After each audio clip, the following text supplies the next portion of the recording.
Gloire à Jésus. Ça m'a fait beaucoup de bien. Je comprends pourquoi le Seigneur Jésus est là pour se nourrir. Alléluia. Parce qu'il a dit, venez vous tous qui avez soif. Et il a dit que l'eau que vous boirez deviendra des fleuves d'eau vive pour vous. Alléluia. Gloire à Jésus.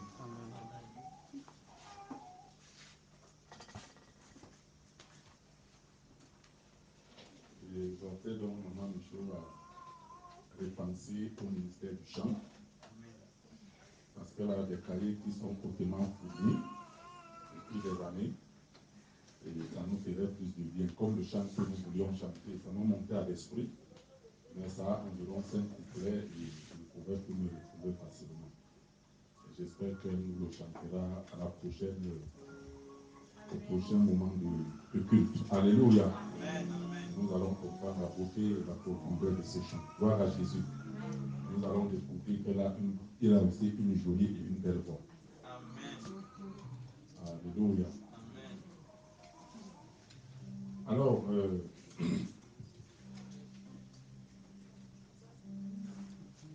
qui est venu avec une question.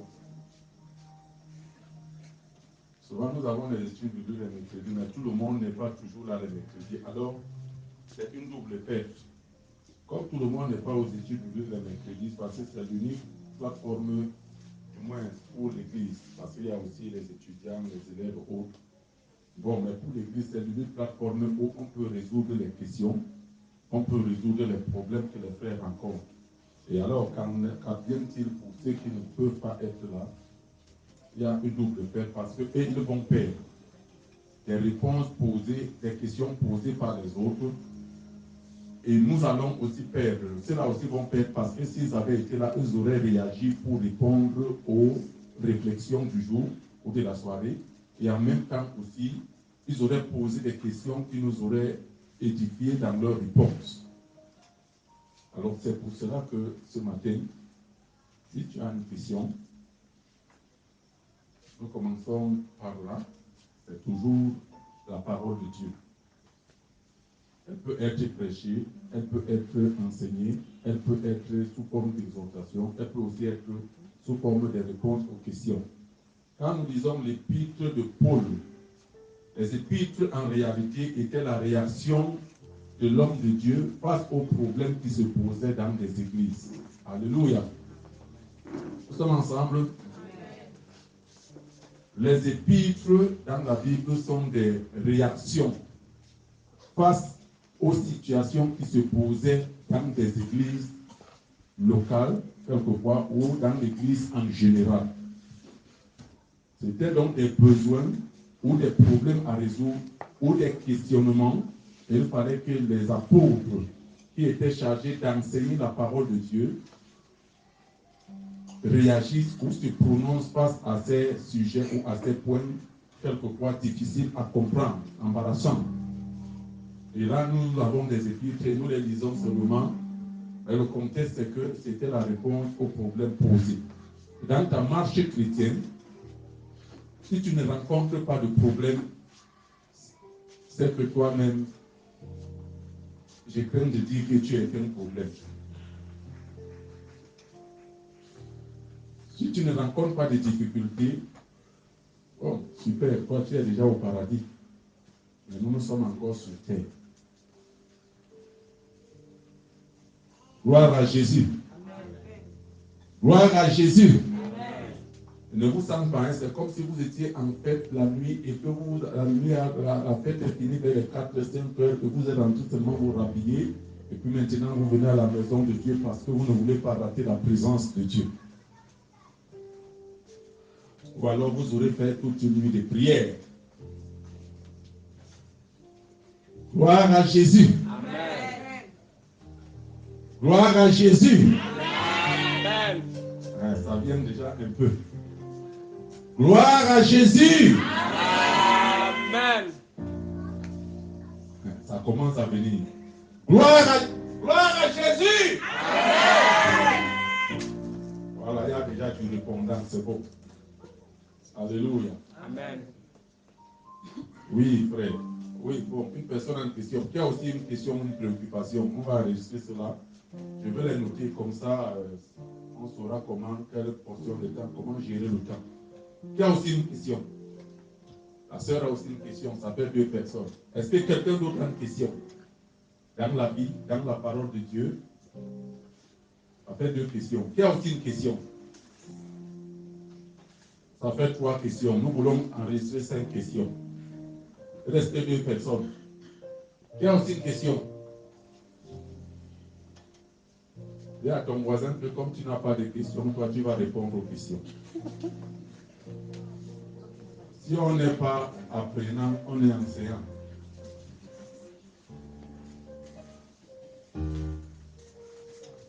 Où sont les 2 autres personnes? Qui a aussi une question? Voilà, la sœur a une question, ça fait 4. Qui a aussi une question? Même s'il y a 10 doigts, on va agir par ordre de priorité. Ceux qui sont souvent aux études publiques, on va un peu les laisser parce qu'ils ont la possibilité d'être toujours là.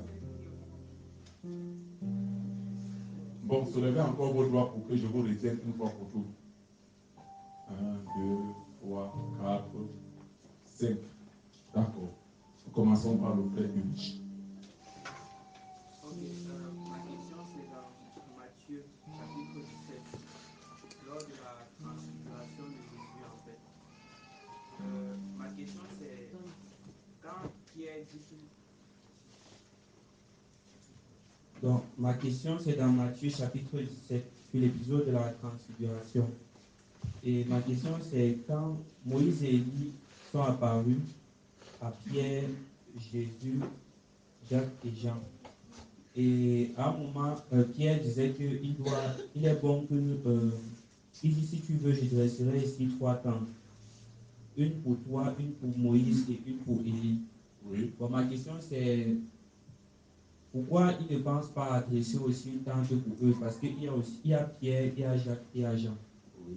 Mais ils dressent uniquement une tente pour lui, pour Jésus, pour Moïse et pour Élie. Et aussi en même temps, moi je croyais que quand Moïse et Élie sont apparus, c'était un peu comme genre une vision, genre, je sais pas, un peu comme des hologrammes, quelque chose qu'on voit juste, mais qui n'est pas forcément physique.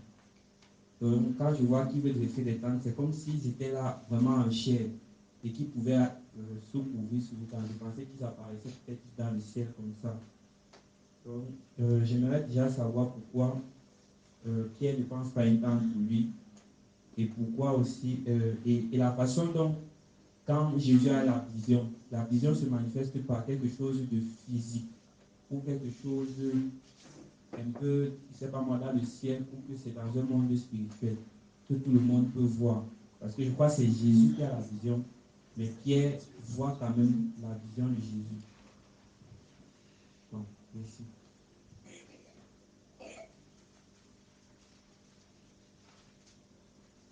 D'accord.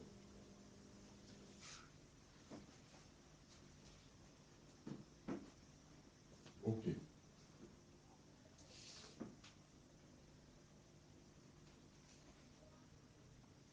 Tu as lu, quelqu'un a lu le texte? Oui. Matthieu chapitre 17, verset 1 à 4. 6 jours après, Jésus prit avec lui Pierre, Jacques et Jean son frère.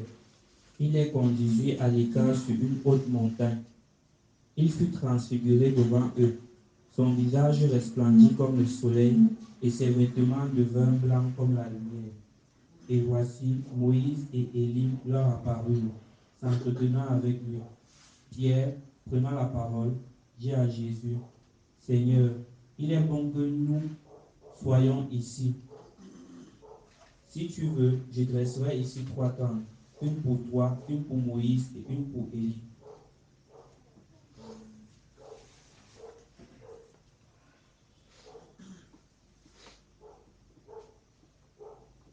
Continue la lecture. Comme il parlait encore, une nuée lumineuse les couvrit. Et voici, une voix fit entendre de la nuée ces paroles. Celui-ci est mon fils bien-aimé, en qui j'ai mis toute mon affection. Écoutez-le. Lorsqu'ils entendirent cette voix, les disciples tombèrent sur leur face et furent saisis d'une grande frayeur. Mais Jésus, s'approchant, les toucha et dit, « Levez-vous, n'ayez pas peur. » Ils levèrent les yeux et ne virent que Jésus seul. Comme ils descendaient de la montagne, Jésus leur donna cet ordre, ne parlez à personne de cette vision jusqu'à ce que le Fils de l'homme soit ressuscité des morts. D'accord, tu peux arrêter à ce niveau. Ça, c'est donc une révélation, parce que le Seigneur dit à ses disciples de se taire jusqu'à ce que lui, il ressuscite. Ça voudrait dire que ce n'est pas à la portée de tout le monde. Et maintenant, Élie et Moïse apparaissent à Jésus et ils sont en train de s'entretenir avec le Seigneur Jésus.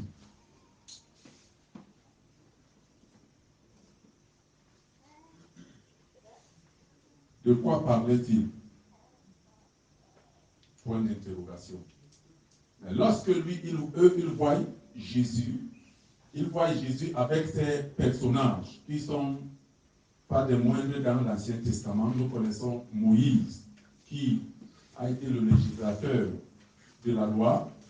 Nous connaissons son ministère. Nous connaissons de quelle manière il est parti de ce monde parce que c'est Dieu lui-même qui l'a enseveli. Alléluia. Nous sommes ensemble. Amen. Alors, nous connaissons aussi qui est Élie.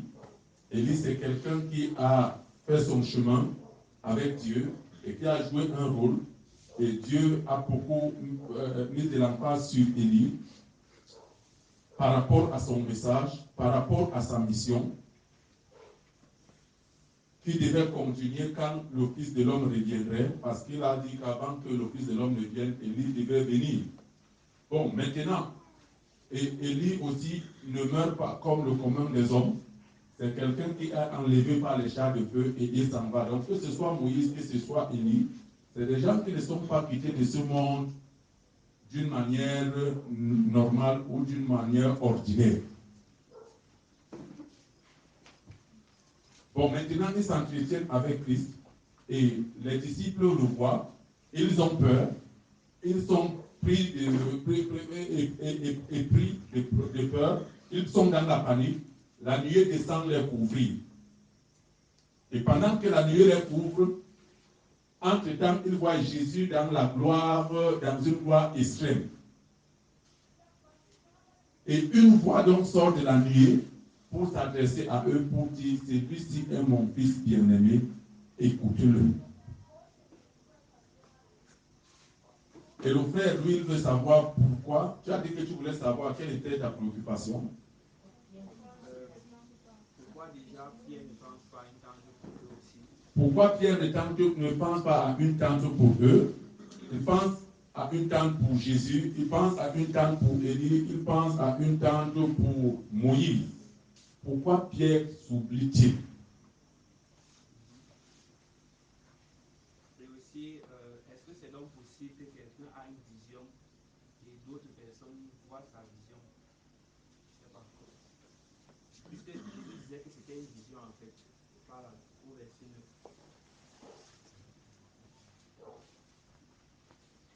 Bon, comprenons que ici, ces personnes apparaissent à Jésus et s'entretiennent avec Jésus.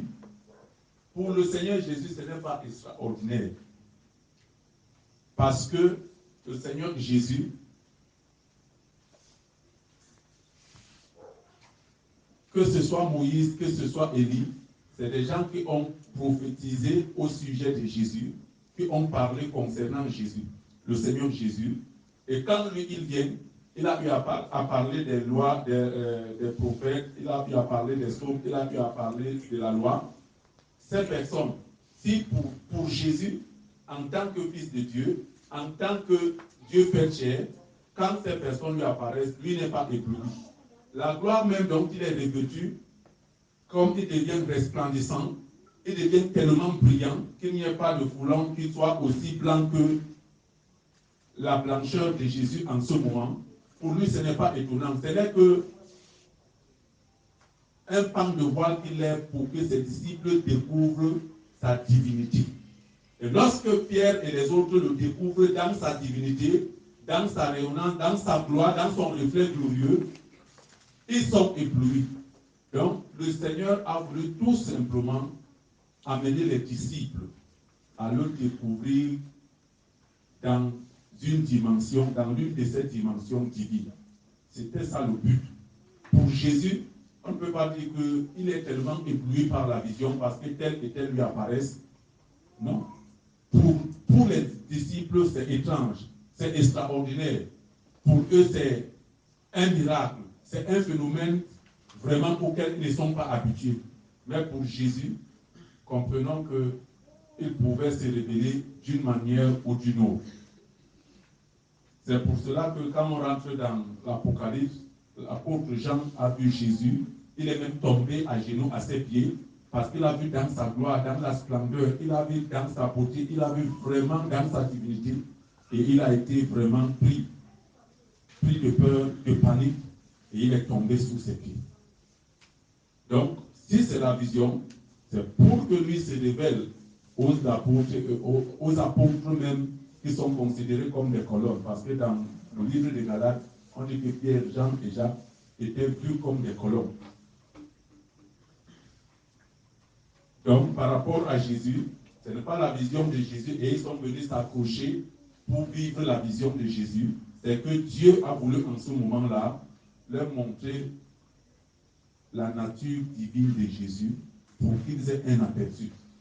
Parce qu'auparavant, dans Matthieu 16, Pierre avait simplement dit que tu es le Christ, le Fils du Dieu vivant, et le Seigneur Jésus lui a dit, ce n'est ni le sang ni la chair qui te l'ont révélé, mais c'est l'Esprit de Dieu, c'est l'Esprit de Dieu qui t'a poussé, qui s'est révélé à toi.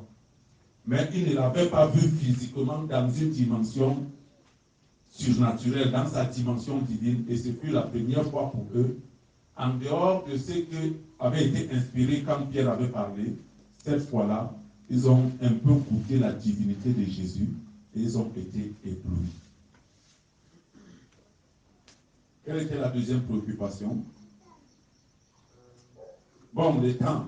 Pourquoi n'ont pas pensé à eux? Lorsque tu es dans la présence de Dieu,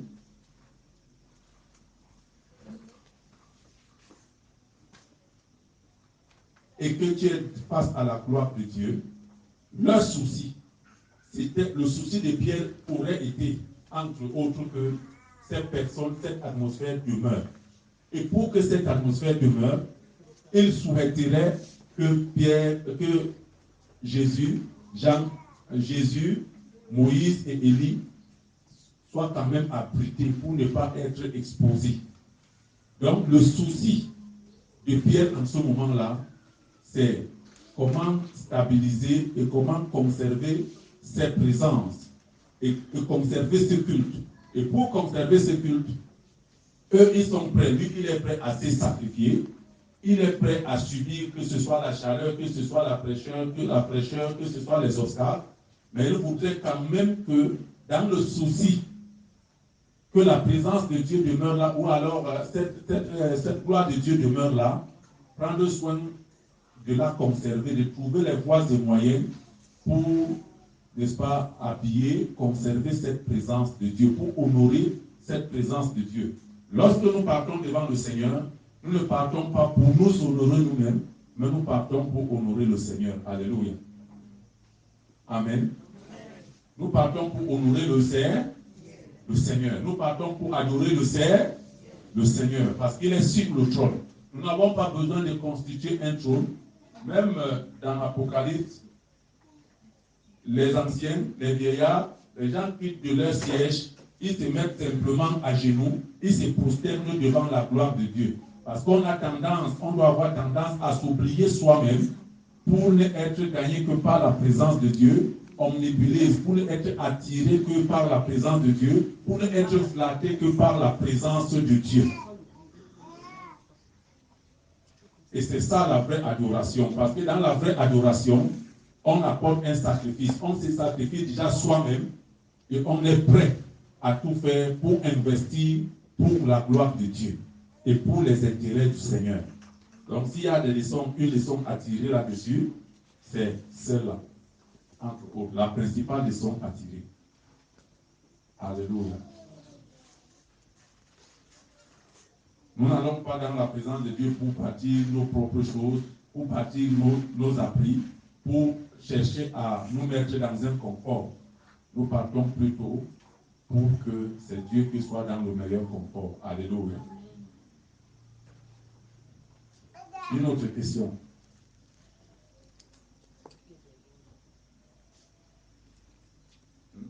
Oui, je vais le faire. Tu donnes ton prénom et puis tu poses ta question. Bonjour, moi c'est Sébastien. Sébastien, d'accord, que Dieu te bénisse. J'aimerais savoir comment fait-on pour savoir qu'on a un cœur pur. Comment fait-on pour savoir qu'on a un cœur pur?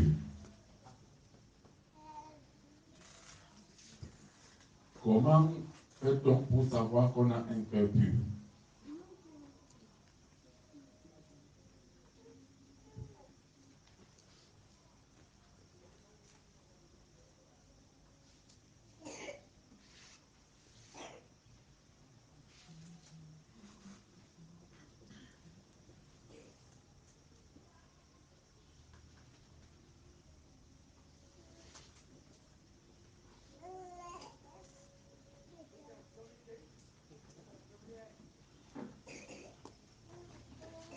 veut répondre?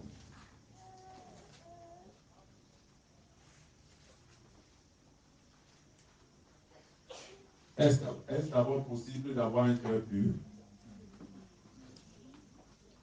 Est-ce que c'est possible d'avoir un cœur pur? Nous sommes d'accord? Frère Sébastien, c'est possible d'avoir un cœur pur? Ok, lui ne sait pas. Est-ce que c'est possible d'avoir un cœur pur?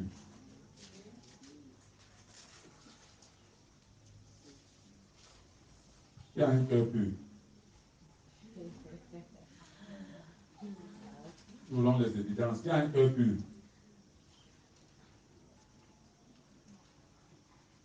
Qui a un cœur pur? Dans cette salle de ce matin, 2-3 personnes seulement ont le cœur pur.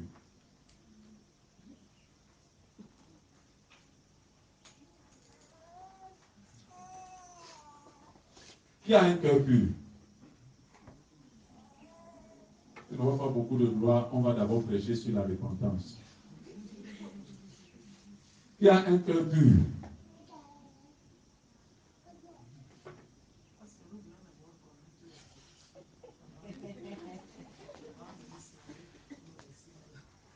Si vous avez les cœurs purs ou si vous n'avez pas les cœurs purs,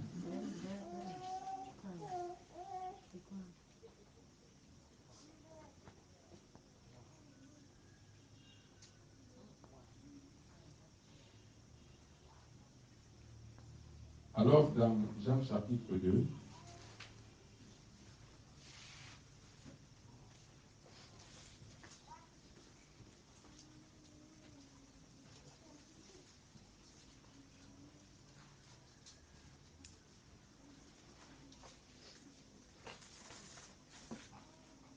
Jean chapitre 1 plutôt,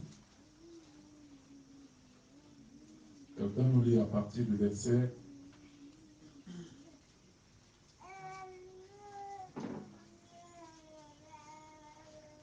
43.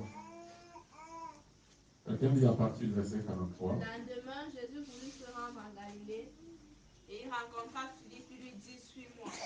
Philippe était le Bethsaïda de la ville d'André et de Pierre. Philippe rencontra Nathanaël et lui dit, nous avons trouvé celui de qui Moïse a écrit dans la loi et dont les prophètes ont parlé, Jésus de Nazareth, fils de Joseph. Nathanaël lui dit, peut-il venir de Nazareth quelque chose de bon? Philippe lui répondit, viens et vois. Jésus, voyant venir à lui Nathanaël, dit de lui, voici vraiment un Israélite dans lequel il n'y a point de fraude. D'où me connais-tu? Lui dit Nathanaël. Jésus lui répondit, avant que Philippe t'appelle quand tu étais sous le figuier, je t'ai vu. Nathanaël répondit et lui dit, Rabbi, tu es le Fils de Dieu, tu es le roi d'Israël. Alléluia. Voilà un juif qui est venu voir le Seigneur, du moins ce qu'on a amené découvrir le Seigneur. Et lorsque le Seigneur l'a aperçu pour la première fois, il a dit, voilà quelqu'un en qui il n'y a point de fraude. Voilà quelqu'un qui a un cœur juste. Voilà quelqu'un qui a un cœur pur. Et Philippe se tourne et il dit, Seigneur, mais tout me connais-tu? Et il dit, avant que Nathanaël, avant que Philippe ne te voie sous le figuier et qu'il te convainc de venir vers moi, moi je t'avais déjà fait. Alléluia. N'est-ce pas, la Bible dit, heureux ceux qui ont le cœur comment? C'est écrit où? Matthieu 5, verset 8. Heureux ceux qui ont le cœur pur, car ils verront Dieu. Alléluia. Si tu n'as pas de cœur pur, tu ne verras pas Dieu. Tu as donc intérêt à avoir un cœur comment? Pur.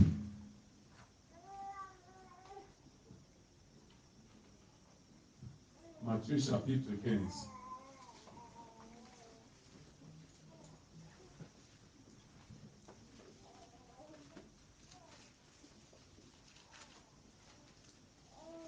Alors, si vous êtes dans Matthieu chapitre 15,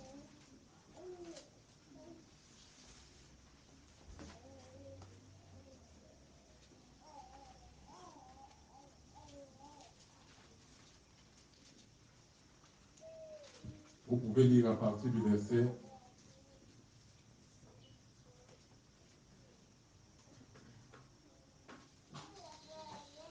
1. partir du verset 18. Mais ce qui sort de la bouche vient du cœur. Mais ce qui sort de la bouche vient du cœur, et c'est ce qui souille l'homme. Car c'est du cœur que viennent les mauvaises pensées, les meurtres, les adultères, les impudicités, les faux témoignages, les calomnies. Voilà les choses qui souillent l'homme. Mais manger sans s'être lavé les mains, cela ne souille point l'homme. Ok. Alors, un cœur souillé, c'est quoi? Qu'est-ce qu'un cœur souillé? Parce que là, le Seigneur nous présente un cœur qui est comment? Qu'est-ce qu'un cœur souillé? Parce que souillure est le contraire de pureté. La souillure est le contraire de la pureté. La pureté est le contraire de la souillure. Les mauvaises pensées. Les mauvaises? Les tueries. Vous avez le texte devant vous, non? L'impudicité. Les jalousies, faux témoignages.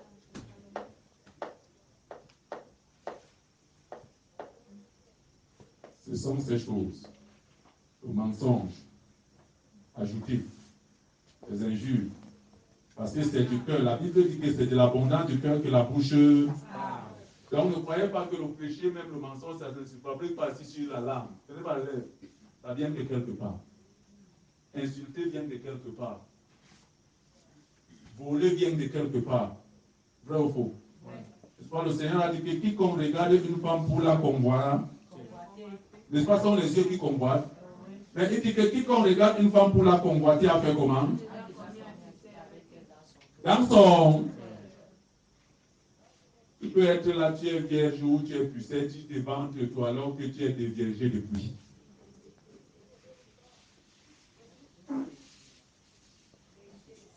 À peu près comme on rencontre les cas pour la délivrance. Une fille qui était encore vierge, mais elle était toujours dans les rêves où elle forniquait, elle couchait avec un homme qui venait régulièrement et elle avait déjà accouché. Et elle avait déjà accouché plusieurs enfants dans le monde spirituel, mais physiquement, elle était comment? Vierge. Et il a fallu un long combat spirituel pour déloger ce mari spirituel dans sa vie, pour briser cette alliance. Pourtant, physiquement, elle était comment? Vierge. Elle avait des enfants ailleurs. Quiconque regarde une femme ou un homme pour la convoiter ou le convoiter a commis adultère avec ces derniers dans son... Et certainement, il y a certainement quelques adultères ici ce matin qui ont besoin de délivrance. Je vois mon frère me regarder pour dire que pasteur, comment je vais alors faire pour m'en sortir? Alléluia. Je convoitais beaucoup, hein, je ne savais pas quand j'étais païen. L'un de mes frères petits, c'était la convoitise du sexe opposé. Quand j'ai cru au Seigneur et qu'il est entré dans mon cœur et qu'il a chassé toutes ces idoles, j'ai été convaincu que le Seigneur est réel. Quand j'ai fait un jour sans convoiter, une semaine sans convoiter, un mois sans convoiter, 10 ans sans convoiter, alléluia, 20 ans, 30 ans sans convoiter de filles, alléluia. Et je dis que le Seigneur peut donner à quelqu'un un cœur comment? Gloire à Jésus.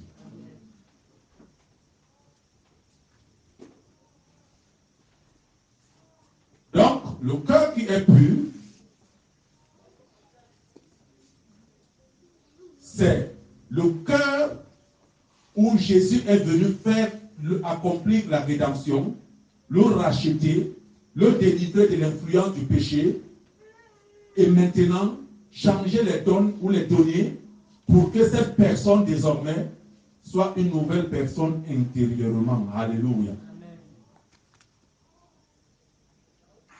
Et c'est pour cela que dans l'Ancien Testament, dans le livre d'Ézéchiel ou Jérémie, ou les deux, Dieu promet de donner à Israël un cœur mou et de mettre en Israël un esprit mou.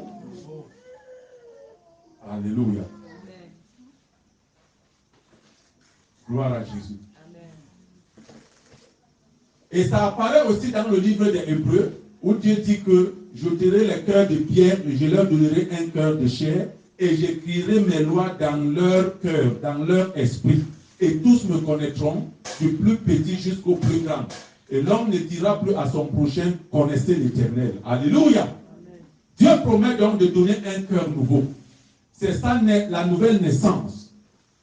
Naître de nouveau, comme vous voyez un bébé qui vient de naître, c'est une nouvelle personne, c'est un nouveau être, il doit tout apprendre, il doit être éduqué et il n'a pas de passé. Quand tu nais de nouveau, quand tu acceptes Christ comme Seigneur et Sauveur, effectivement, tu nais dans le royaume de Dieu. Ça veut dire que tu deviens une nouvelle personne. Alléluia. Amen. Or, la personne physique n'a pas changé. Si tu étais 1,5 mètre, tu seras toujours 1,5 mètre. Si tu étais 1 mètre, tu seras toujours 1 mètre. Si tu étais 2 mètres, tu seras 2 mètres. Mais la personne spirituelle que tu as connaîtra une transformation, une nouvelle naissance. Alléluia. Amen. Tu auras un cœur nouveau. Un cœur qui rejette le péché. Et un cœur qui aime la justice. Un cœur qui rejette l'impureté. Un cœur qui est passionné pour la pureté, pour la vérité, pour la sanctification, pour la sainteté. Alléluia. Amen. Si tu n'as pas encore expérimenté cela, tu as besoin réellement de naître de nouveau. Alléluia. Amen.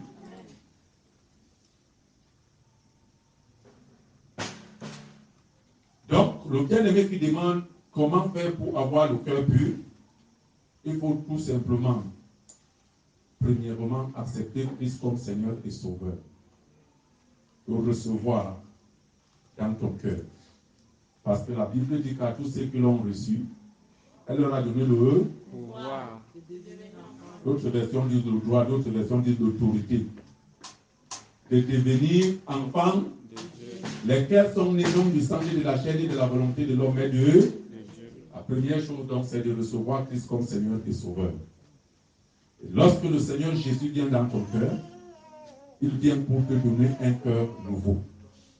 Alléluia. Il enlève ce vieux cœur qui aimait ces choses et il te donne un nouveau cœur qui désapprécie, qui rejette ces choses. Et tout change dans ta vie. Alléluia. La deuxième chose, quand tu as reçu Christ dans ta vie, tu vas jusqu'aux eaux du baptême. C'est ça que nous entendons par naître de nouveau. Comme ça, l'ancien cœur, avec ses anciennes habitudes, sont enterrés dans les eaux du baptême. C'est lui qui sort dans les eaux du baptême. Et quelqu'un nous lise Romains chapitre 4, chapitre 6, le verset 4. Romains chapitre 6, le verset 4. Romains 6, 4. Nous avons donc été ensevelis avec lui par le baptême en sa mort. Nous avons été enterrés avec lui par le baptême à sa mort. Afin que comme Christ, c'est pour cela qu'on baptise dans l'eau, comme Christ est sorti de la tombe par la gloire du Père, de même nous aussi, nous marchons en nouveauté de vie.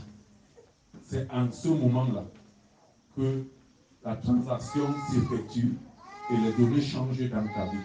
Alléluia. Amen.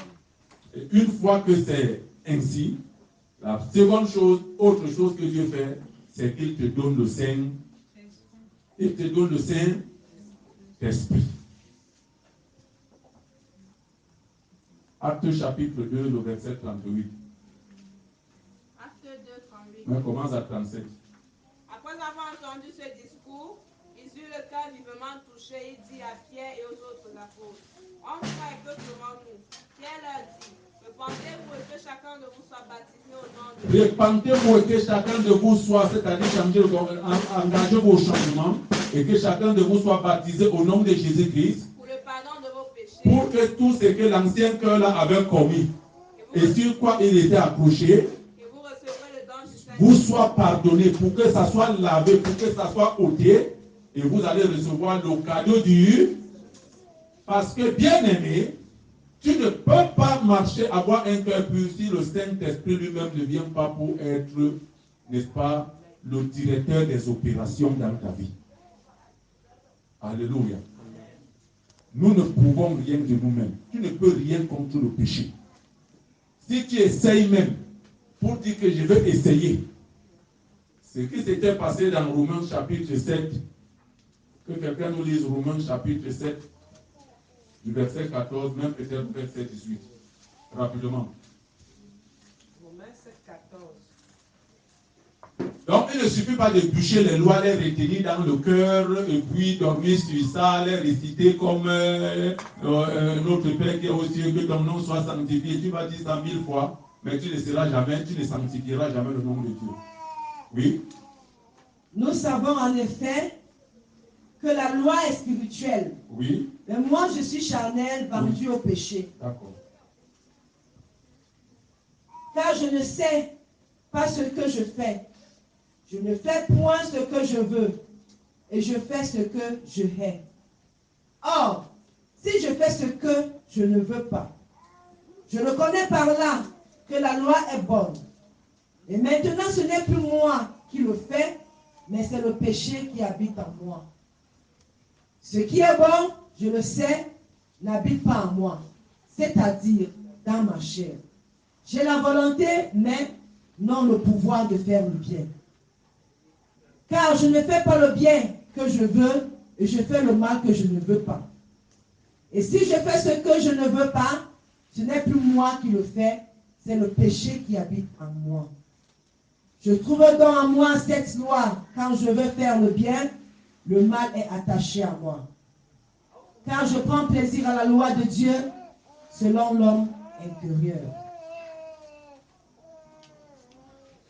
Mais je vois dans mes membres une autre loi qui lutte contre la loi de mon entendement et qui me rend captif de la loi du péché qui est dans mes membres. Misérable que je suis, qui me délivrera du corps de cette mort. Grâce soit rendue à Dieu par Jésus-Christ notre Seigneur. Ainsi donc, moi-même, je suis par l'entendement esclave de la loi de Dieu et je suis par la chair esclave de la loi du péché. Alléluia. Quand Christ n'est pas encore entré dans ta vie et quand tu n'es pas encore né de nouveau, fais les efforts n'importe comment. Ça va te rattraper, le péché va te rattraper. Alléluia. Il avait besoin d'avoir un cœur pur. Et il s'est battu de tous ses moyens, il a mis ses compétences en jeu. Ça a été impossible. Et il a prié misérable que je suis qui me délivrera de ce cœur impur, de ce corps du péché et de la mort. Alléluia. Et lorsque Christ est entré dans sa vie, Romains 8, 1.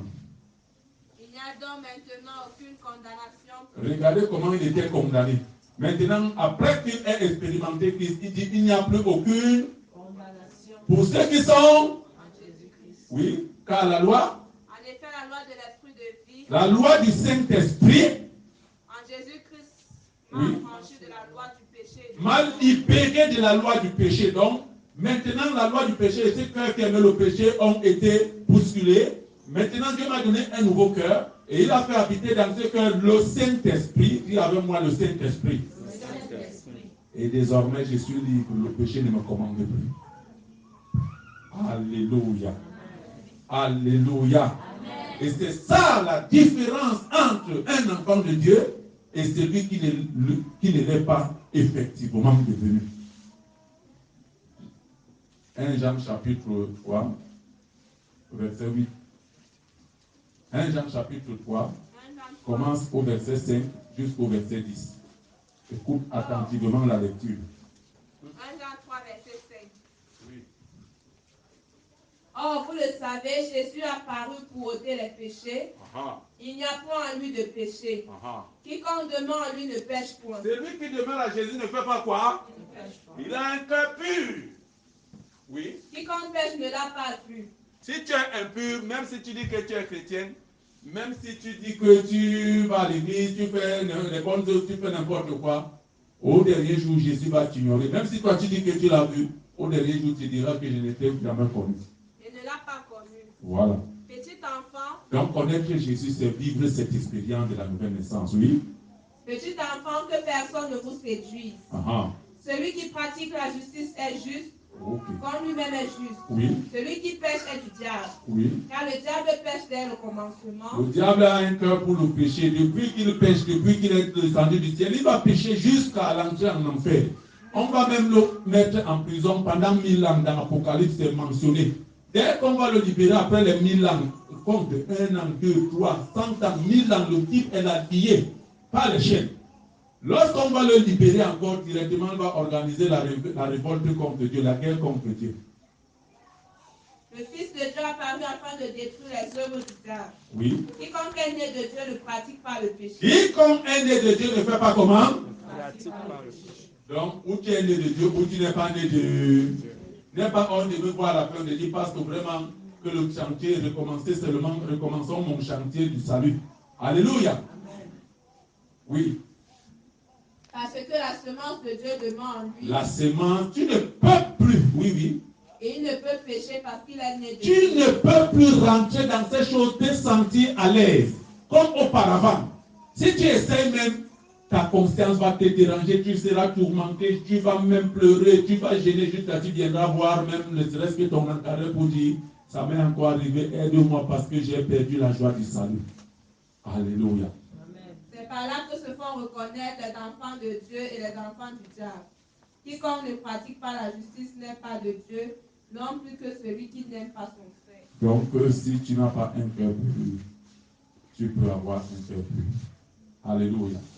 Et si tu as un cœur pur, la Bible dit que celui qui est saint se sanctifie davantage, et celui qui est juste pratique davantage la justice. Mais elle dit aussi que celui qui est souillé se souille davantage. Donc ne pêche pas un peu. Petit, si tu veux pêcher, ne pas seulement tricher avec une fille dans la fornication, parce que tu n'es pas marié, toi-même tu le sais. Ou avec un gars dans la fornication, parce que c'est une souillure. Fais à peu près comme le roi Salomon. Salomon avait combien de femmes? 700 femmes mariées et 300 concubines. Donc si ton problème c'est que tu veux forniquer, deviens le fornicateur, le star des fornicateurs, le star mondial de la fornication. Pourquoi tu vas aller en enfer pour une fille ou pour un garçon?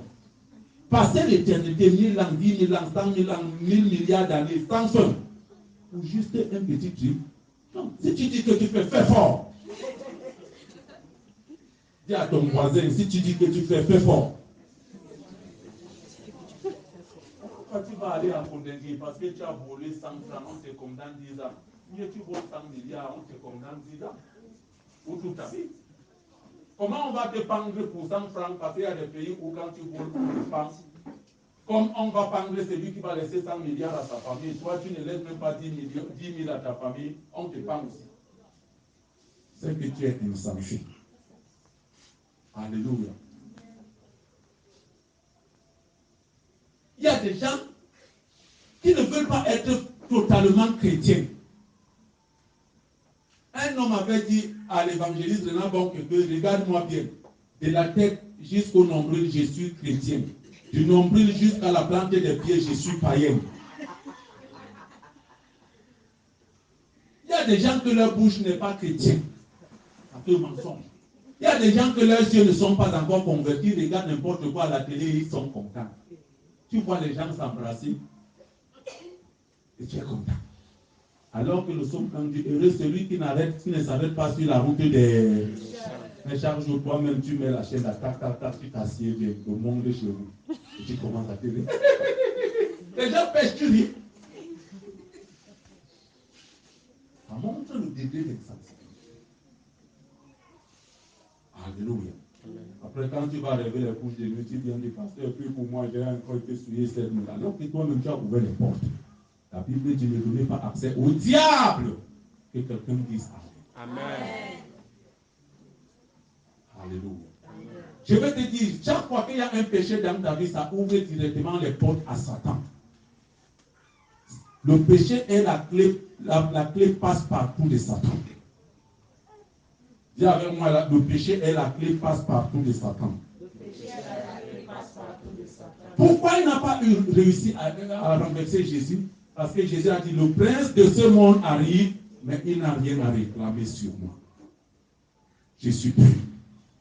Voilà pourquoi même Monsieur la mort a reculé quand Jésus est allé dans le séjour des morts. Il a dit qu'il allait faire 3 jours, et quand nous on fait les comptes, quelqu'un meurt vendredi soir, dimanche matin, lui il est déjà dehors. Il n'a pas fait exactement pleinement 3 jours. Parce qu'il avait le pouvoir. Alléluia. Amen. Le séjour des morts ne réclamait rien sur Jésus parce que la Bible dit celui qui pêche, l'âme qui pêche, c'est celle qui mourra. Il n'a pas commis de péché. Il a juste porté ton péché, c'est pour cela qu'il avait droit à la mort pour un court temps comme il a prévu. Alléluia. Amen. Mais la mauvaise nouvelle, c'est que si tu continues de pécher, Jésus ne va plus mourir une seconde fois pour toi. C'est ce que Hébreux 10 et Hébreux 6 nous disent, qu'il ne sera plus crucifié. Si nous péchons volontairement après avoir reçu la connaissance de la vérité, la Bible dit qu'il n'y a plus de sacrifice pour les péchés. Est-ce qu'on se comprend? Donc il faut avoir le cœur pur. Alléluia. Il y a des gens qui sont chrétiens, mais leur sexe n'est pas encore converti. Ce n'est pas encore chrétien. C'est le style qui dit toujours non, on ne peut pas vivre comme ça. Dieu lui-même sait que nous sommes justement c'est que nous sommes faibles. C'est pour cela qu'il est venu nous donner un cœur nouveau. Alléluia. Nous sommes d'accord? Amen. Donc, tu peux avoir un cœur nouveau et tu dois être rempli du Saint-Esprit. Et là, la Bible dit que celui qui est en toi est plus grand, plus fort que celui qui est dans le... Quand le diable veut venir avec une tentation quelconque, elle trouve que celui qui avait vaincu toutes les tentations prend les devants, toi tu es derrière et il résout le problème. Alléluia. Amen. Moi, je n'ai plus affaire au péché, je n'ai plus affaire au diable. Parce que quand il veut venir, il trouve que Jésus est à l'avant-plan et je suis dans l'arrière-plan. Alléluia. Amen. Pour me toucher, il faut d'abord renverser Jésus. Alléluia. Amen. Nous n'avons plus de combat à mener, Jésus a combattu pour nous. Mais il veut simplement nous rendre participants de sa gloire. Voilà pourquoi il monte la scène pour que ça soit comme si nous sommes en train de vaincre Satan, mais en réalité, lui, il est déjà vaincu. Est-ce qu'on se comprend? Amen. Même par rapport au péché, c'est de ça qu'il est question. Gloire à Jésus. Amen. Ça va, mon frère? Ok. J'espère que tu es déjà baptisé dans l'eau et que tu es déjà repenti. Si tel n'est pas le cas, à la fin de la réunion, il faudrait que tu t'engages à la nouvelle naissance pour avoir un cœur nouveau. Et c'est le cœur nouveau qui peut conserver la pureté. Alléluia. L'autre question. Prochaine question. Bon, Sarah regarde d'abord derrière. Vas-y. Ma question est à Matthieu 15. Donc, c'est vrai d'avoir lu jusqu'à arriver au verset qui m'intéresse. Je veux commencer à 22. Matthieu 15, verset 22. Et voici une femme cananéenne qui venait de ses contrées lui cria: aie pitié de moi, Seigneur, fils de David. Ma fille est cruellement tourmentée par le démon. Il ne lui répondit pas un mot. Et ses disciples s'approchèrent et lui dirent avec insistance: renvoie-la car elle crie derrière nous. Il répondit: je n'ai été envoyé qu'aux brebis perdues de la maison d'Israël. Mais elle vint se prosterner devant lui, disant: Seigneur, secours-moi. Il répondit: il n'est pas bien de prendre le pain des enfants et de le jeter aux chiens, aux petits chiens. Ce qui m'inquiète un peu là, c'est bon. Ma question est que pourquoi Jésus lui répondait comme ça? Pourquoi ne pouvait-il pas guérir l'enfant juste par un mot? Pourquoi lui répondit-il comme ça? Et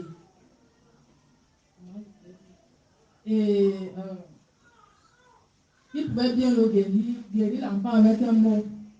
D'accord. Que Dieu te bénisse. Amen. On va revenir sur ta question tout à l'heure. L'autre question.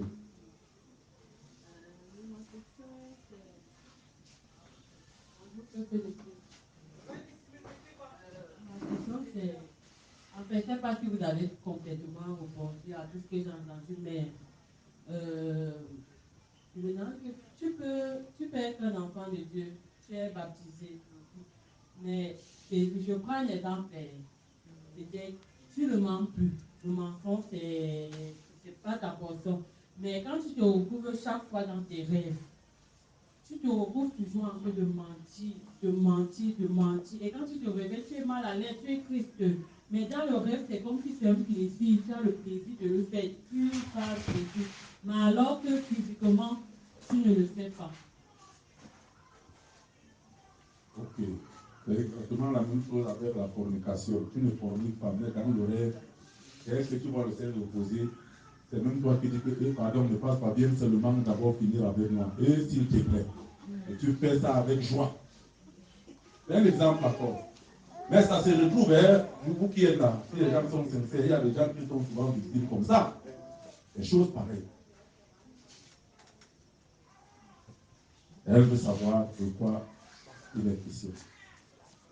Les gens qui sont dans des situations pareilles doivent voir ce qui les encadre dans la foi pour en parler et pour que ça soit traité.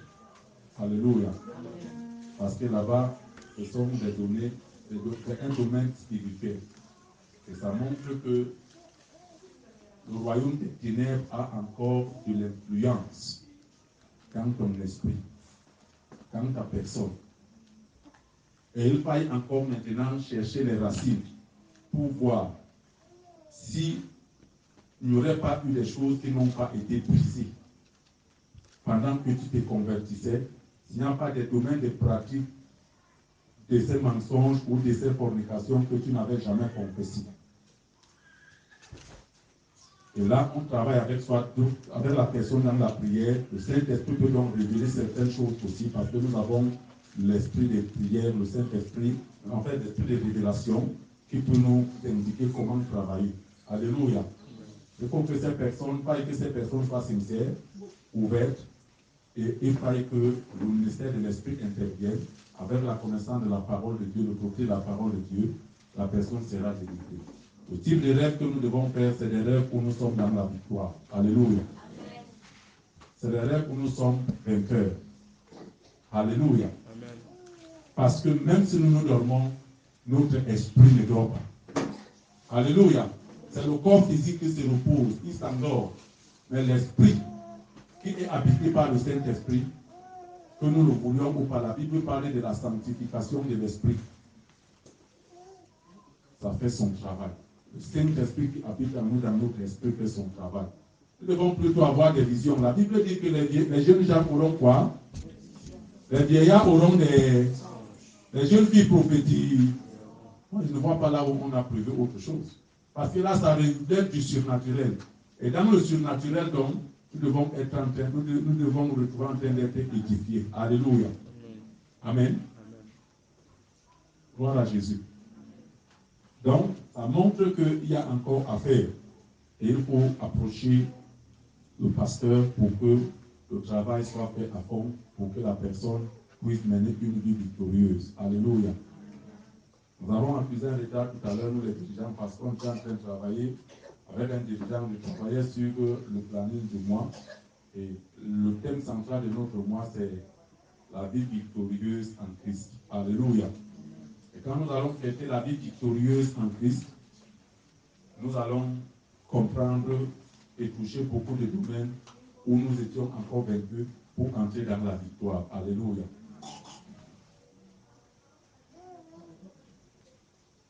Mais retenons que quand ça se passe comme ça, il y a quelque chose qui permet à Satan de travailler encore dans un domaine de notre vie. Surtout si c'est régulier. C'est-à-dire si c'est déjà arrivé une fois, deux fois, trois fois, plusieurs fois, il y a à faire. Par accident, ça peut arriver une fois comme ça, par accident, parce que le diable nous attaque et il s'agit d'un combat. Alléluia. Et il veut nous décourager. Et il peut te surprendre. En dehors de ça, bien aimé, on ne peut pas expliquer cela autrement. Et si tu as le cœur pur, si tu marches dans la sanctification, tu mènes une bonne vie de prière. Parce que le fait de ne pas aussi prier, si tu ne mets pas Satan sous pression, à la défensive, lui, il viendra pour te mettre à la défensive. C'est-à-dire, si tu n'es pas à l'offensive pour adresser Satan et le réduire, lui, il va prendre les devants pour te jouer demi-camp et il viendra dans ton propre camp et il va commencer. Et il y a des chrétiens qui passent seulement leur temps. Regardez dans un combat de boxe. Si vous voyez quelqu'un qui débute jusqu'à la fin, lui, il est seulement comme ça. Vous savez déjà que quand on va proclamer la fin, vous savez qui est le vainqueur, n'est-ce pas? Hein? Vous savez? On ne peut pas venir à la fin dire que c'est lui le vainqueur. Parce qu'il a passé le temps seulement à être à la défensive, et l'autre a fait offensive. Alléluia. Dieu nous demande de prendre les armes défensives et offensives. Et beaucoup de gens, parce qu'ils ne combattent pas le combat spirituel, le diable les fait ça fort et dur. Jésus a dit, en mon nom, ils chasseront les démons. Si tu ne chasses pas les démons vont te chasser. Ça, c'est une vérité sous-jacente. C'est là. Alléluia. Et la plupart des gens, même, c'est quand on n'est pas fort, vaillant dans la prière. Soit on n'est pas sanctifié, on a les portes ouvertes, soit on fait l'effort d'être sanctifié, mais on n'est pas un bon soldat de Jésus-Christ pour combattre. Nous sommes à la troisième, c'est la troisième question que je réponds. L'avant-dernière, on va finir par la question de la sœur. Qui avait aussi une question là? Qui? Frère William, ça va, il a déjà la réponse. On peut répondre à la dernière question. Alors la sœur veut savoir pourquoi le Seigneur n'a pas guéri directement l'enfant de cette femme. Première chose, elle n'a pas dit au Seigneur que dis un mot. Quelqu'un était venu voir le Seigneur, il a dit au Seigneur a dit j'irai et je le guérirai. Lui il a dit au Seigneur, dis seulement mon serviteur. Elle n'avait pas la foi de un mot. Parce qu'elle n'a pas dit que le Seigneur dit un mot. Ça c'est la première chose. La deuxième chose, c'est que cette femme, qui est-elle? On nous dit qu'elle est cananéenne. Elle n'est pas juive, mais elle est cananéenne. Jésus est venu principalement et prioritairement pour les juifs. Il a dit clairement qu'il est venu pour les brebis perdues de la maison d'Israël. C'est même ce qui ressort. Donc, si tu n'étais pas juif de sang et de chair, il te fallait oser beaucoup et user de beaucoup de foi pour profiter du miracle au temps de Jésus. Alléluia. Amen. Amen. Bon, maintenant, les disciples lui disent de chasser cette femme. Lui, il ne dit pas un mot. Est-ce qu'il y a encore les disciples demandent de chasser? Et pour la chasser, il dit qu'on ne prend pas la nourriture des enfants pour donner aux chiens. Est-ce que Jésus était-il barbare? Est-ce que le Seigneur Jésus était-il insolent? Qu'est-ce qu'il veut dire? Allons dans l'épître de Pierre. Trouvons un détail.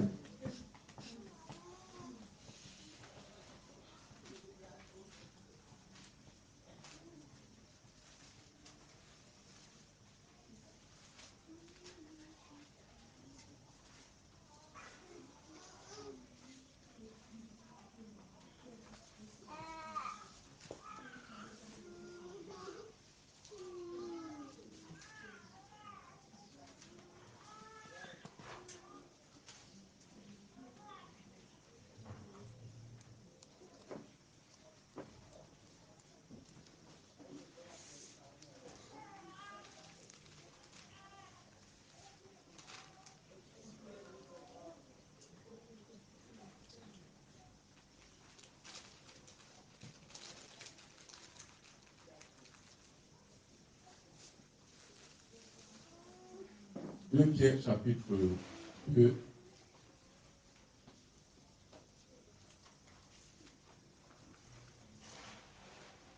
Verset 20 au verset 22. En effet, si après... 2 Pierre chapitre 20 verset 22. 2 Pierre chapitre 2 verset 20 à 22. On peut dire. Si après s'être arrachés aux influences corruptrices du monde par la connaissance qu'ils ont eue de notre Seigneur et Sauveur Jésus-Christ, oui, ils se laissent de nouveau prendre et dominer par elles, oui, leur dernière condition est pire que la première. oui, Il aurait mieux valu pour eux ne pas connaître de chemin d'une vie juste, oui, plutôt d'abandonner le saint commandement qui nous avait été transmis. Oui. Il confirme la vérité de ces proverbes. Il confirme la vérité de ce proverbe. Le chien retourne à ce qu'il a vomi. Le chien retourne à ce qu'il a vomi. Et la truie, après laver, se vautre de nouveau dans la boue. Même le porc aussi, après qu'on l'ait lavé, il part encore entrer dans le bourbier pour faire la publicité de sa beauté en se souillant avec la boue.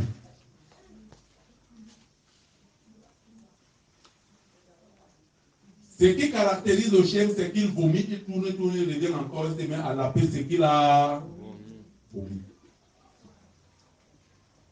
Et c'est ce qui caractérise les païens. C'est ce qui caractérise les hypocrites. Les Cananéens étaient des gens qui ne connaissaient pas Dieu, c'est-à-dire n'étaient pas convertis. Au même titre que les Jébusiens et les autres. Ils n'avaient pas la loi de Dieu fondamentalement parlant au départ. C'est pour cela que Jésus assimile cette femme et sa race aux chiens et elle-même s'y plaît jusqu'à demander, reconnaître qu'elle n'est même pas chienne, mais ils sont les petits chiens et ils ont besoin des miettes qui tombent de la table.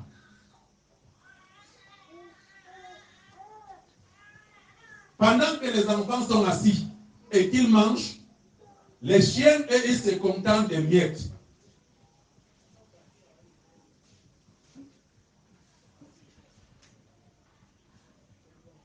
Dieu voudrait que toi et moi, chacun de nous, soit radical dans sa repentance. Que quelqu'un dise Amen. Amen. Ça veut dire que je me suis repenti et je me suis repenti une fois pour toutes. La Bible dit que la repentance produit une tristesse à salut dont on ne s'en repentira jamais. La repentance produit une tristesse à salut dont on ne s'en repentira jamais. Ça veut dire quoi? Ça voudrait dire que, pour prendre l'exemple de la fornication ou du mensonge. Quand je suis touché, je vois la laideur de ces péchés. Je viens me repentir en pleurant dans mon cœur ou en pleurant physiquement. Ça me donne la tristesse du péché. Et en me repentant, parce que je suis convaincu du péché par le Saint-Esprit, de la justice et du jugement et de la justice de Dieu, ça produit en moi, la repentance produit la justice de Dieu en moi. Jamais je ne me repentirai de m'être repenti. C'est-à-dire, je ne changerai plus à nouveau pour rentrer dans mon passé. Est-ce qu'on se comprend? Il y a des repentances qui ne sont pas absolues, c'est-à-dire qui ne vont pas à fond. C'est donc le diable où, quand tu abandonnes, après, quand on prêche, tu dis que mais pourquoi Dieu a dit, il fallait quand même qu'il laisse notre péché, mais il a refusé, même l'autre, il ne veut même pas qu'on touche un peu. Tu as encore des problèmes de repentance dans le cœur. Alléluia. La vraie repentance mène à salut, c'est-à-dire que Dieu met son cachet par le Saint-Esprit, le sang de Jésus te lave. Il faut un miracle pour que tu retournes encore là-bas. Alléluia. La vie naturelle devient la vie de sanctification. Si tu fais encore trop d'efforts pour te sanctifier et que ça ressemble à une prison, vois le pasteur rapidement pour compter. Alléluia. Amen. Donc, ne sois pas chienne dans la maison de Dieu, ne sois pas une chienne. Alléluia. Sois quelqu'un qui est un bon juif, c'est-à-dire qui s'est converti de cœur. Parce que la Bible dit que le juif, c'est celui qui est du dedans, qui est du cœur, il est circoncis. Et la Bible dit que la loi de ce juif vient de Dieu. Alléluia. C'est ça le désir du Seigneur. Gloire à Jésus. Mais nous saluons cette femme parce qu'elle a eu la foi pour la guérison de son enfant, même si elle n'avait pas la foi pour la transformation de son âme, la transformation de son cœur. Alléluia. Amen. Et nous t'encourageons à avoir la foi pour la transformation de ton cœur, premièrement, parce que la Bible dit chercher premièrement, et la justice de la guérison vient après, le travail vient après, le mariage vient après, la prospérité, la promotion vient après. Alléluia. Les enfants viennent après. Mais cette femme, elle a mis plutôt devant le miracle physique. Il fallait que sa fille soit délivrée. Jésus aurait voulu attirer son attention sur l'état de son âme et de son cœur. Elle serait tombée pour dire que, Seigneur, qu'il n'en soit pas ainsi. Comment je peux faire pour ne plus être de la race ou de la descendance des chiens? le Seigneur l'aurait mieux aidé comme il avait aidé la femme samaritaine qui avait besoin que son cœur soit transformé. Parce qu'elle a dit, Seigneur, donne-moi de cette eau pour que j'en boive et que je n'ai plus jamais soif. Et le Seigneur s'est révélé à elle. Elle a jeté sa bûche et tout a changé dans la vie de cette femme. Alléluia. C'est ce que le Seigneur désire pour toi. Ne viens pas dans la maison de Dieu seulement pour te contenter des miettes. Laisse-moi te choquer en te disant que la guérison, le miracle, le mariage, le travail, la santé, les promotions, les voyages, l'élévation, les diplômes, tout ça, ce ne sont que des miettes. Parce que dans l'éternité, quand nous serons assis au ciel avec Dieu, il n'y aura plus les guérisons, il n'y aura plus les voyages, il n'y aura plus les délivrances, il n'y aura plus le mariage, il n'y aura plus les enfants. Mais nous serons heureux pour l'éternité de partager les choses intimes du royaume de Dieu. Alléluia. C'est ça le désir du Seigneur. Nous voulons prier. Bénissons le Seigneur pour ces questions qui ont été traitées ce matin. Et nous croyons avoir trouvé la source de la solution à nos problèmes. Nous voulons parler au Seigneur.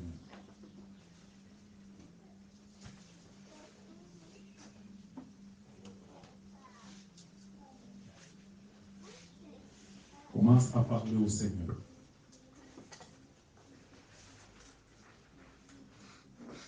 Commence à parler au Seigneur.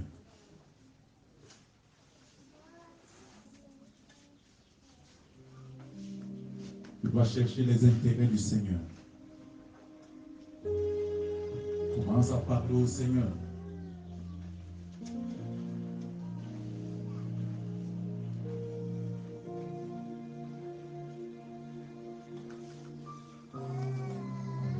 Commence à parler au Seigneur.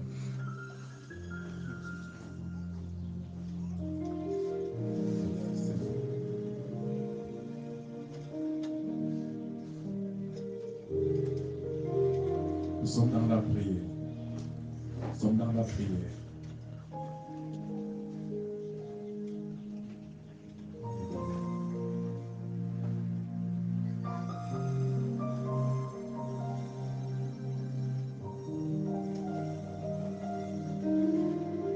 Je veux être un fils dans la maison du Père. Je ne veux pas être un chien, une chienne, un petit chien, une petite chienne. J'ai assez de vomir et de rentrer, de consommer ce que j'ai vomi. J'abandonne, je reprends. J'abandonne, je reprends. J'abandonne, je reprends. J'abandonne, je reprends. J'ai besoin d'un cœur nouveau ce matin. J'ai besoin d'un esprit nouveau ce matin.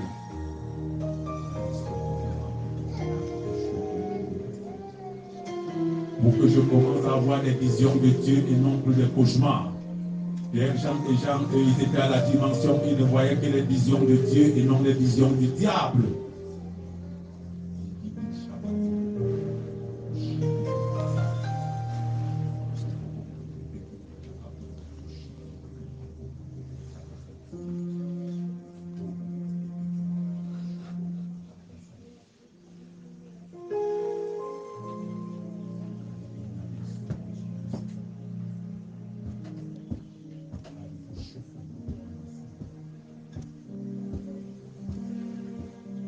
Certainement, il y a quelqu'un qui veut avoir un nouveau départ avec Jésus ce matin.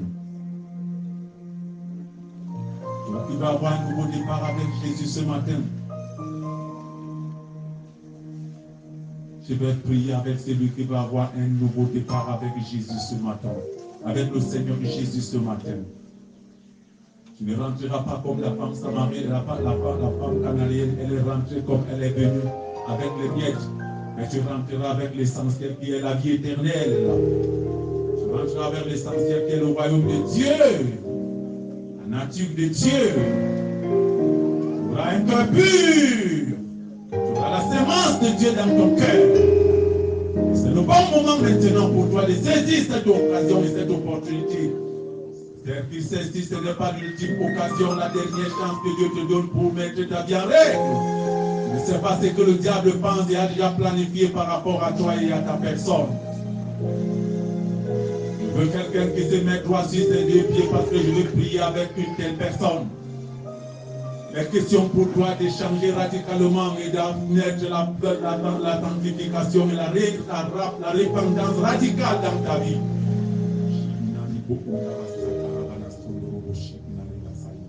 Où est cette personne que Dieu recherche et que Dieu veut toucher et changer le cœur ce matin? Où est cette femme, où est cet homme que Dieu veut changer le cœur et changer la vie ce matin? Il ne va pas te forcer, il n'avait pas forcé la femme cananéenne. Il ne lui a donné que ce qu'elle a demandé avec insistance. Mais elle est passée à côté de l'essentiel. Dieu ne veut pas que tu passes à côté de l'essentiel. Où est cette femme, où est cet homme, où est ce jeune homme que Dieu recherche ce matin? Pour donner la vie éternelle et pour donner la victoire sur le péché. Pour donner la victoire sur le royaume des ténèbres, pour donner la victoire sur la vie du monde. Pour que tu aies un cœur pur, pour que tu aies les visions du Seigneur, pour que tu sois un fils d'une fille du royaume.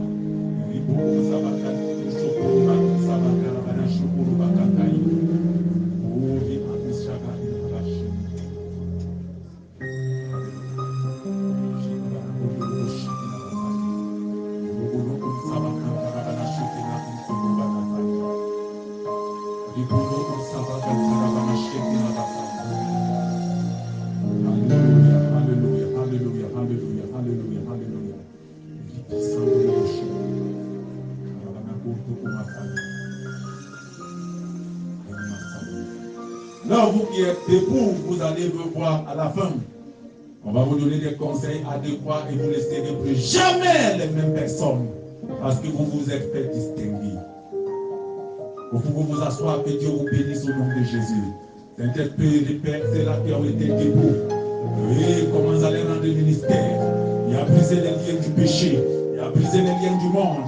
Il a brisé les liens de la vanité. Et comment vous allez donner un cœur nouveau, Saint-Esprit? Merci parce que tu l'as fait au nom de Jésus-Christ.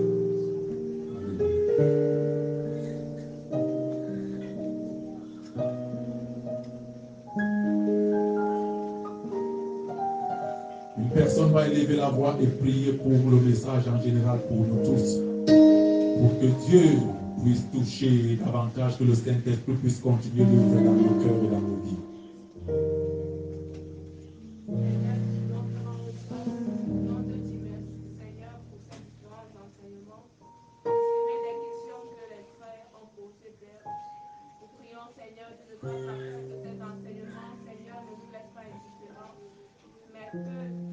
Mais qui pénètre, Seigneur, nos cœurs afin que ce soit les mêmes en pratique. Je veux prier, Seigneur, Dieu le grâce afin que tu nous donnes d'être un peuple, oh Dieu, un peuple qui recherche le confort de l'éternel, un peuple qui est ta présence, Seigneur, un peuple qui honore ta présence, Seigneur, comme tes disciples qui avaient Jésus, oh Dieu de grâce. Ils auront plus, Seigneur Jésus-Christ de Nazareth. Si à Jésus qui n'a pas des abris, Seigneur, Dieu de grâce qu'ils étaient.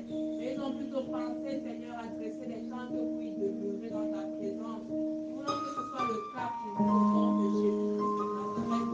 Je veux prier afin que tu nous donnes d'avoir des cœurs purs, oh Dieu, afin de ne pas laisser accès au diable, Seigneur, Dieu de grâce, qui pourrait venir nous attaquer dans les rêves, Seigneur. Mais nous voulons, Seigneur, que dans nos rêves vainqueurs, Seigneur, être victorieux, Seigneur, au nom de Jésus-Christ de Nazareth. Donc nous te toucherons à toi, Seigneur, la foi pour la transformation de nos âmes. Au nom du Seigneur Jésus, de ne pas nous limiter au bien, Seigneur, mais aller au-delà, au profondeur, au nom de Jésus-Christ. Bénis donc, Seigneur, ton serviteur, Seigneur, qui nous a